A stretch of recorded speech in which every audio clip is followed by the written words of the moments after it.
Hello, everybody. Welcome to Yeshua Network. I'm Nathan Wheeler, and today we have a special guest that I'm very excited to bring on for you. We have Amanda Carrera, and she has a wonderful testimony that really spoke true to my heart. Like, it really touched me, and I can only imagine that it will do the same for you. So for everybody who's logging on, if you guys would be so kind to say hello to Amanda, show those thumbs up, those hearts, those little icons that pop up and bubble up through the screen so she knows that you guys are supporting her. It's always kind of an interesting thing to go ahead and tell your testimony on the World Wide Web. So it's really a blessing that you guys are doing this. This is actually the second time we've actually had a subscriber on Yeshua Network giving their testimony, and we want to see more of you guys. We want to hear more from you. So if you want, feel free to also shoot us an email here at Yeshua Network or over at Truth Me Free on Facebook. Both of those are my ministries, and we will check out your testimonials, and we'll put you on the list, and hopefully we'll get you on so that you can share your testimony with everybody else as well. Also, this will be reposted tomorrow, Testimony Tuesday. It just worked for our schedule that today, Monday, we both were available to do this. So without further ado, you don't need to hear from me anymore. I want to introduce you to the wonderful Amanda Carrera. Say hello, Amanda. All right. So, Amanda, thank you again for being on today and taking time out of your day to be here with us. Why don't you go ahead and just tell everybody a little about you and where you come from and how did you come to know the Lord? Have you always known the Lord? That kind of thing. And then we'll move on to your testimonial that you are so blessed to give us today. Okay. So I am from Maryland. Mm-hmm. And a husband, and I grew up in the church, Lutheran church. I was, went through First Communion, was baptized, went through confirmation in middle school. My mom is a Sunday school teacher. Oh, hold on, man. Could you guys hear her? I don't think they could hear you. So you know what? Try it again. We had a sound issue, but I just corrected it. Amanda, go ahead and start again. So where are you from? Everything that you just said, just say it again. Thank you, everybody, for your patience. I know there was a little silence there. It was just a sound technicality on my end, as usual. So go ahead, say it all over again. Thanks. Okay. Hi, guys. My name is Amanda Carrera. I am from Maryland, and I live here with my husband and our 2 children. My son his name is Cameron, and he's 9 years old. And my daughter her name is Emma, and she's 3 years old. Nice. And I've always lived in Maryland, and I've gone to church since I was a baby. My mom is a Sunday school teacher and has been for over 30 years. And we go to a Lutheran church. Mm-hmm. And my dad has always been a big part of the men's group and Bible study at the church. So we would go every Sunday and every Wednesday to, our youth groups and things like that. I was baptized, went through First Communion, I was confirmed in 8th or 9th grade. So growing up, very involved in the church.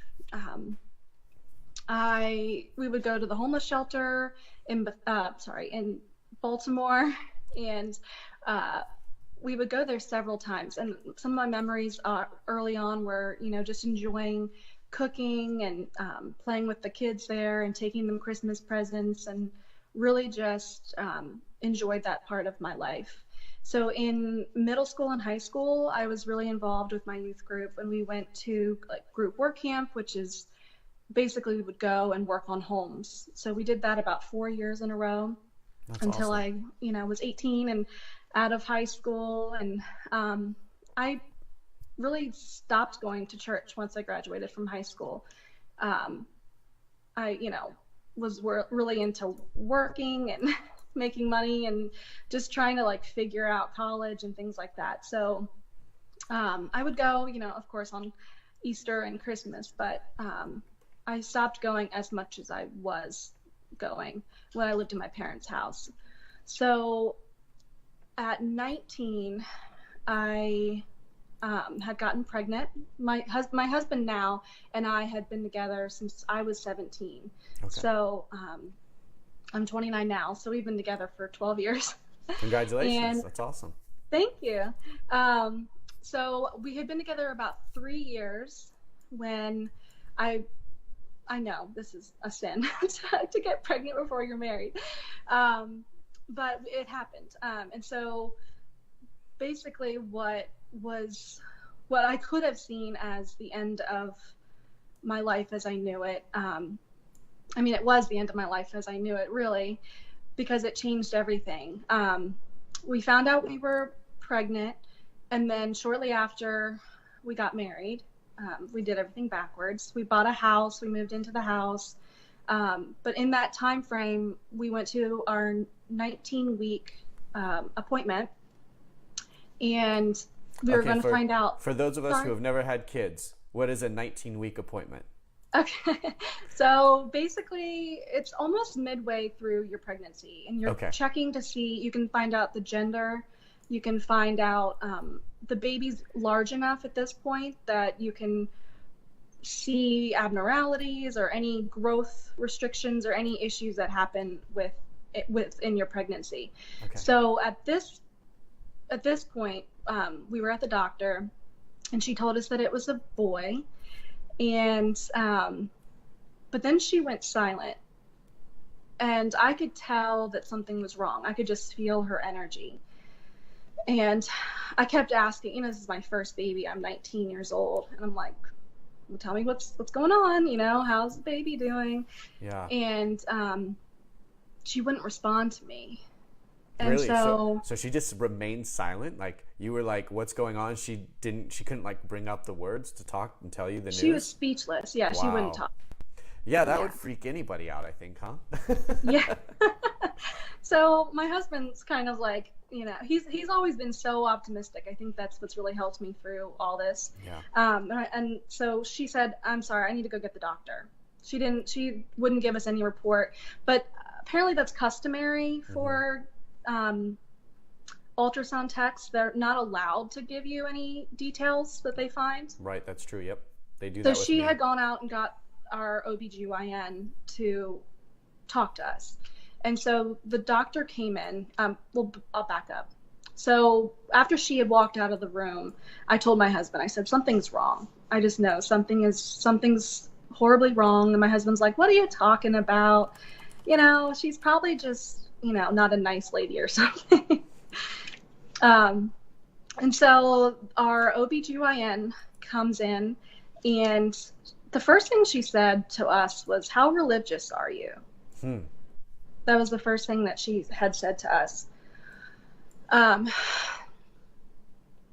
so we both looked at each other like, what are you talking about? And she said, well, we found multiple abnormalities in the screening, and he has, looks like he has half a brain. Well, there's only 2 ventricles that we can see on the ultrasound. And we only see 2 of the chambers of his heart. And it looks like his feet are clubbed, which, if you don't know what that means, his feet were like Bent inwards? turning in, Okay. like turning in. They were really badly turned. Wow. So, and then they saw that he had a hole in his spine and a mass protruding from his spine. So that's basically what she had said. So she said, you guys are really young, and you can start over. These are the kind of kids that you abort. And so we, growing up the way we did, I left this out, but my mom was she worked in international adoption pretty much my whole life. And then she became a teacher. And so, I grew up around that. So, we don't abort children. We love them, and I grew up in the church. My husband grew up in a Catholic church, actually. And so we both looked at each other, and my husband was fuming. He was very angry at her. And we said, we're not going to abort our son. She said, well, we could induce labor, and then you would just have a stillborn baby, and then you could just start over. And that would be it. You know, this would just be like a little blurb in your history. Well, we weren't going to take that news, and, you know, we weren't going to do that. We were not going to abort him. So we get into the hallway, we step out of the doctor's office, and I just started bawling. I fell right into my husband. Like my legs wouldn't even work. They wouldn't hold me. Yeah. And I remember that whole ride down the elevator. I remember the drive home. In fact, this song came on the radio, and it was pouring rain, and the song was by Mercy Me, and it was called Jesus Bring the Rain. Mm-hmm. And I wrote down the words, actually. Where did I put it? So this song was playing in the elevator or in the car? No, in the car. Oh, okay. I was like, wow, your hospital's playing Christian music? That's pretty remarkable. That would never happen here in LA, so that's why I was shocked. Okay, sorry, continue. No. All right, so I'll just read just a quick part of the song, just because it really does matter to me. So, I can count 1,000,000 times people asking me how I could praise you with all that I've gone through. To turn my back on you, O Lord, my only shelter from the storm, but instead I draw closer through these times. So I pray, give me joy, give me peace, give the chance to be free, give me anything that brings you glory. And I know there'll be days when this life brings me pain, but if that's what it takes to praise you, Jesus, bring the rain. And so that song, it was actually my first introduction to Christian radio. I was, very selfish at 19. Most 19-year-olds are very selfish, and so all I was really worried about was making money and buying stuff. And so I listened to, all the songs that you hear on the radio, all the top hits and things like that. A lot of them were cussing, and a lot of them had,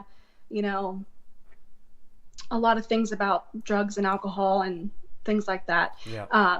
So for this song to be on the radio, it just like happened to be on the radio. Right. And I just sort of thought like, oh yeah, like I know that there's a God, I know that he loves me. But during that time, I really felt like I needed him to be really close to me. So I remember I went to my room and I just cried for, I think it was like a week. I mean, I was really devastated. For sure. But then we called another doctor. We got a second opinion, and I was looking up Catholic doctors because I knew that they wouldn't want to abort him. They would give him the best chance. And so I went to that doctor, and then we went to another doctor at Children's Hospital. Mm-hmm. And so we had several opinions, and we actually went and got an extra heart EKG test, sonogram that was specialized at his heart, and we got a second opinion on his brain, and we actually got an amniocentesis test, or I can't pronounce it. It's like a test where they put a needle into the amniotic sac, and they pull out the fluid, and then they send it away for testing. Mm-hmm. So that actually confirmed to us that he didn't have a chromosomal issue. It wasn't like a trisomy 18 or something of that nature. Okay. It was strictly spina bifida. The test came back and said he had spina bifida. So the second ultrasound came back that his brain wasn't that he only had two ventricles in his brain, or sections. I know there's 4 subsections in the brain. It wasn't that he only had 2. It was that he had hydrocephalus, which actually pulls the brain down into the stem spinal column. I'm not a neurosurgeon. So they call it like lemon. It's like a lemon, so it changes the shape of the brain. So on their testing, it looked like he only had 2 ventricles in his brain. So they were able to confirm that he had all 4. It was just that he had something called hydrocephalus. And they informed us that he would have to have a ventricle shunt implanted into his brain, which would drain the fluid so that he wouldn't have fluid on his brain, which could cause brain damage from in the the pressure. future. Is that it was the pressure? Okay, gotcha. Wow. Yep. Um, and then they did tell us he had very severe club feet, and that they would be able to fix that once he was born. And they confirmed that Unbelievable. his heart was strong. It must have just been the angle that they were looking at that said that he had half a heart. So all these things that they had really set up, this story Yeah. of this child is going to be a vegetable. He's not going to live a good life. You're young, start over, abort this baby. It wasn't, I'm not going to say it was all a lie, because a lot of it was true, but it was exaggerated. And Yeah. I think that's why we had such a problem with it, because if we hadn't had the background that we had, and we didn't know that there's a God that loves us, and if we didn't know that, that there's, second opinions, we might have just taken the doctor's advice, and just terminated the pregnancy right then and there. So I'm glad that we stood strong. Yeah. And I remember shortly after all this was going on, I prayed to God, and I promised him that I wouldn't abort the baby. And I said, this is really hard, that why does this have to happen? What can we just make him healthy? I know you're the God of miracles, can you just fix this? Can you just make it go away? And so that during that time of my life, it was almost like I had to really trust in God, and I really had to lean into him really, really hard. And so, what was I going to say?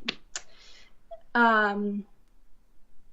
don't know. It was just a really trying time, but I'm glad that we went through it, because it really made us stronger as believers. And, I'm glad that we had the strength to stand up and to choose life for him. So, and your husband was also on the same page with you about that. He was like, we got to keep this, we got to keep going forward and give this child the best shot we can. Right. Wow, that's awesome. Right. Yeah, he was my backbone in all of this, because beautiful. At 19, I'm terrified. Yeah. There's so many things going on. And so I think it was helpful for me to have a man in my life that would help stand up and support you. Stand up for life. Yeah, that's beautiful. Wow. Okay. So you made the choice, and this is at the 19 week, or is this now like 20 weeks, 30, 21 weeks that you find out this information from the second source? Or how far along are you now? Okay. About 21 weeks or 21 weeks or so. Okay. And then, so the pregnancy happens and the child comes out and you hold him in your arms for the first time. What was that experience like? So we transferred to Johns Hopkins in Baltimore. Okay. And we had the best neurosurgeon and best doctors, and they performed. I didn't have to have a C-section, thank God. So I had him early, 6 weeks early. We weren't ready for that, but so he had to have surgery the next day. Okay. Again, since I don't have children, and I'm sure there's other people that are like me on this, is 6 weeks a big deal? Is that like a premature baby or not really? Is that 6 weeks is okay, or is that really dangerous time as well? So he was considered preterm. He was. Okay. So, all right. I'm sure if I'm asking, somebody else has got to be asking. Right? 'Cause I've never had kids, so I don't know anything about any of these things. So I appreciate you taking a little bit of time to tell me. So appreciate it. So continue on. Okay. All right. So he's 6 weeks early, and that is he's preterm, and you didn't have to have a C-section, so he came out naturally. And then, I'm sorry, continue on from there. What happened next? He had to have a surgery. So he had his shunt placed the very next day. So he was about 4 pounds, 15 ounces. He was a very tiny baby. Yeah. And so he had brain surgery. So if you don't know what a shunt is, I'll try to explain it. So it's like they make an incision in the brain, and it's like a programmable piece of equipment that it has a gauge, so it can take out a lot of fluid, or it could take out just a little bit of fluid based on what MRI results come back as. So they put the shunt in, and it actually drains into a tube that goes down your neck and into your stomach. And so they put that in. He was hours old the next day, and they also closed his back. So what Cameron had was, he had a sac on the back of his spine, and it had his nerve cells inside the sac, and so they were damaged, and that's what causes any kind of if you're paralyzed, or if you have any numbness or anything, that nerve damage is what causes it. Okay. But his was protruding outside of his spine. So what the doctors have to do, because it's a risk of infection. Yeah. So they had to basically cut open his spine and put all the nerves back in and seal it shut. And then he had to be laying on his stomach for 2 weeks in the NICU. So we actually didn't get to hold him until he was 4 days old. Okay. Wow. And I mean, obviously that was not an easy thing as well, but at this point, since you had gotten better news from the second source, and the doctor was, they seemed to really know exactly what was going on, how to handle it. They were telling you what needed to be done, and you knew that these doctors were going to do their best to, to save your son and make sure he's in the best health possible. Was there still like that really, were you in that place of fear? Were you kind of relaxed at this time? Or what was your emotional, spiritual state at this phase while he's going through these surgeries and you're watching him, go through what he was going through at that point? Well, I would say that having a baby is emotionally traumatic enough. Okay. I imagine being really young, Yeah. and having a baby with, surgery and hospitalization, and we were there all day. So we actually stayed at a family's house, and we would stay there all day, and we would leave. They would kick us out. Yeah. We would stay there all day. And then we went to our family's home, and they let us stay. And I would be up all night, trying to pump breast milk, because they said that was his best medicine at that point for healing. Yep. Was just natural breast milk. So I would get up every 2 or 4 hours or something to pump. And, it was very emotional. It was a very traumatic time. And so for 2 weeks, we stayed in the hospital. Well, we didn't stay. We would go and come back. And so there was a little bit of relief that he was there, but knowing that, he still had a fight and he still had a way to go was hard. Yeah. For us. But, we really leaned into each other, and we spent a lot of time together, which was nice. I think that helped our marriage, if you could see any silver lining in it. Yeah. But it really made us trust each other and rely on each other. And, when one of us was tired and the other one could, fill in. So, Beautiful. It was a really tough time. And I also had some postpartum depression. It was just a really, probably the first 6 months of his life was just really trying.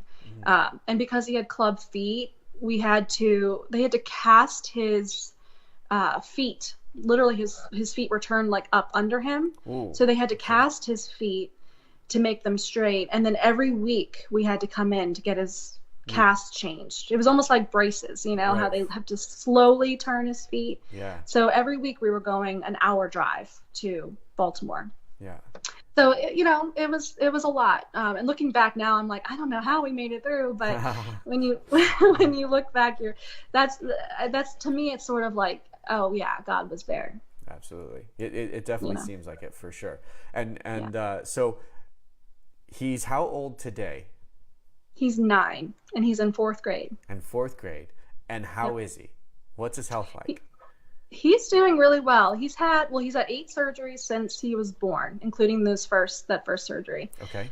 His shunt malfunctioned twice, and he had several surgeries on his knees and ankles. Okay. And so, he's been through a lot, and but we're thankful now that he's, it's been kind of relaxed a little bit. He does have issues where we have to catheterize him and things like that. Like there's certain things and there's lots of doctors we still have to see, but he's a happy kid. He likes football and he likes wrestlers, WWE wrestlers, and he got to meet one at this wrestling match in the city. He's got friends, he's got parents and grandparents that love him. Yeah. And, he's just a really great kid. Yeah, that's beautiful. But the blessings didn't stop there. You had a second child. We did. And we did. And so when you heard the news of being pregnant a second time, I'm very curious about this. Did you kind of have a little bit of oh no situation, or was it pure like, I'm excited, we're going to do this again and we're going to have another child, and just nothing but positive thoughts? What was like the second time like? I think there was a lot of, I don't know if you'd call it,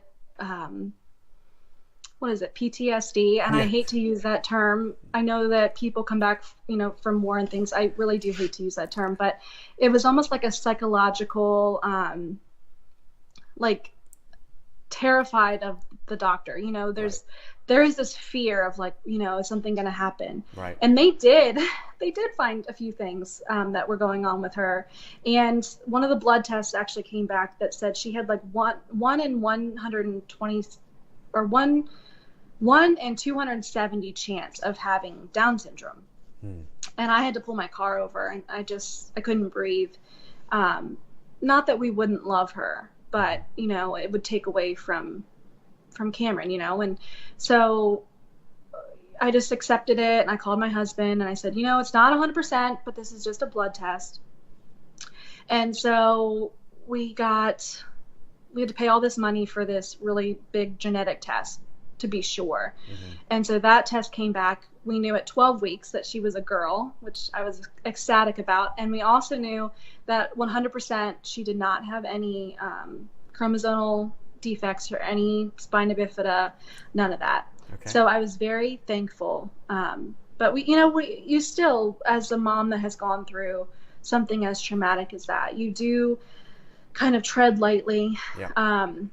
It's determined my future pregnancies for sure. I don't feel like, I feel like we're happy with 2. Yeah. And we want to be able to provide as much as we can for our kids. Yeah. And I want to make sure that my son always has what he needs.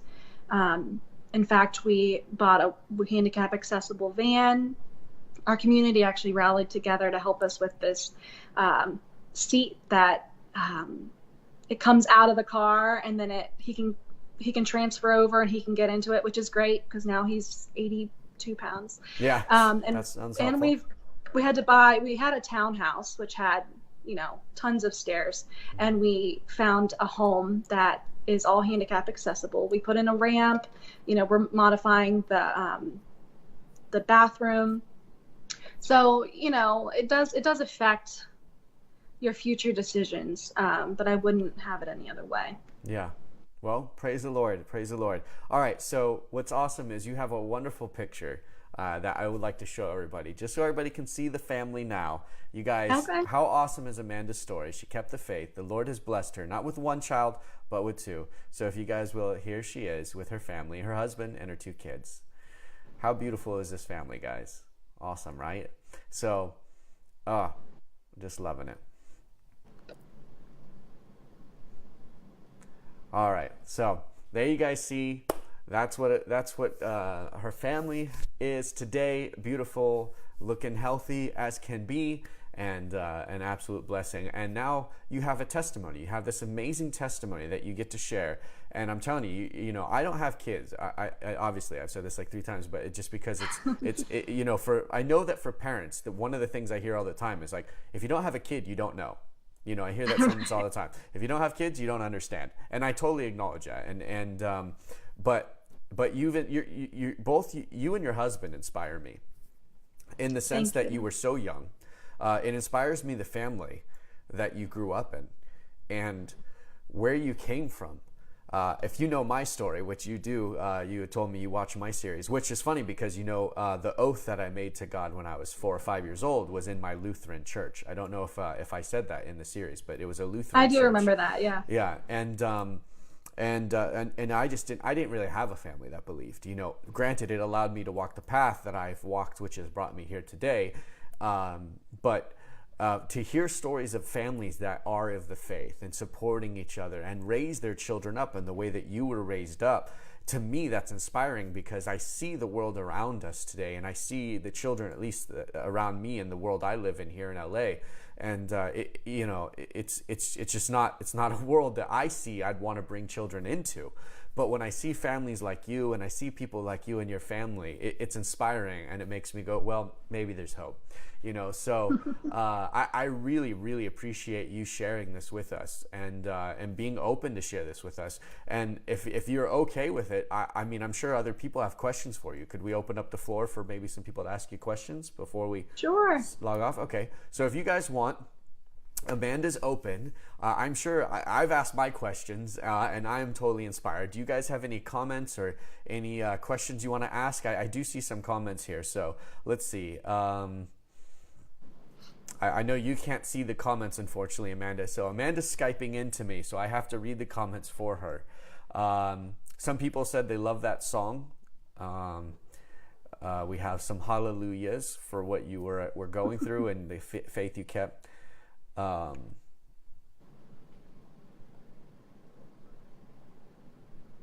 Let's see. Everybody says your family looks lovely. Beautiful testimony. Shanna Farrow says, beautiful testimony. Thank you for sharing. Patricia says, God bless. Children are such a blessing. That's Linda Ellie. Thank you, Linda. Let's see. Cheryl says, you guys are amazing. I raised 3 girls, 1 with autism, and I truly understand and feel you guys. Thank you for your testimony today. Beautiful. Ellen says, your kids will know God's love. Do you go to church as a family today? No, we don't. My husband works on Sundays, but I watch Elevation Church on YouTube every Sunday, and encourage my kids to watch. And I do need to go to church with my family, and I actually pray that my husband's job can change their schedule so that my husband can join us. That's a good prayer. But I watch Elevation Church from a friend of mine who actually, she does a lot of the camera work there, and she had posted about her church down in North Carolina, and so I started watching online, and I get a lot out of it. Beautiful.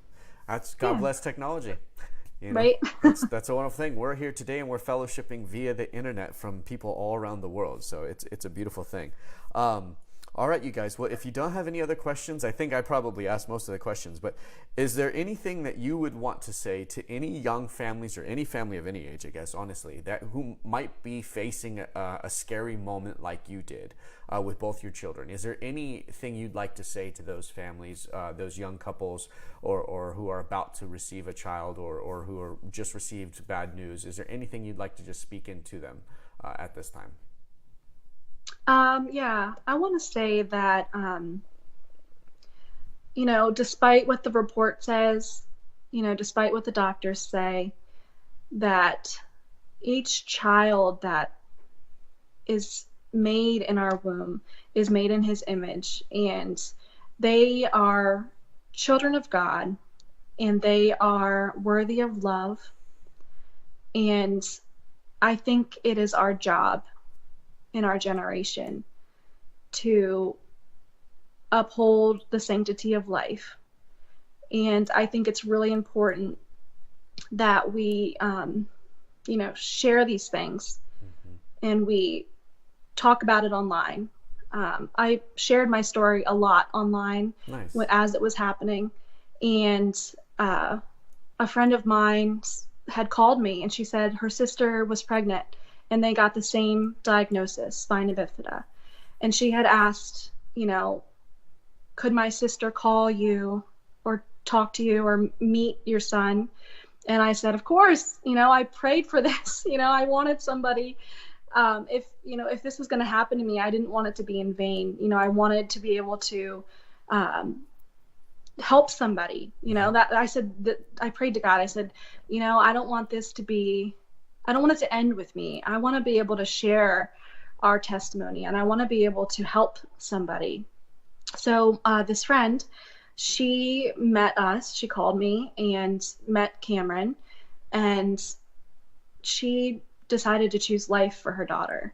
And to this day, her daughter is about a year younger than Cameron, and she walks perfectly fine. And, yes, she has some medical issues, but, I'm just really grateful that she had the ability to choose life for her daughter. And, she preaches all the time too about how she's so happy that she, chose life for her daughter, and how her daughter has really changed her life and her perspective. And it makes you more of a compassionate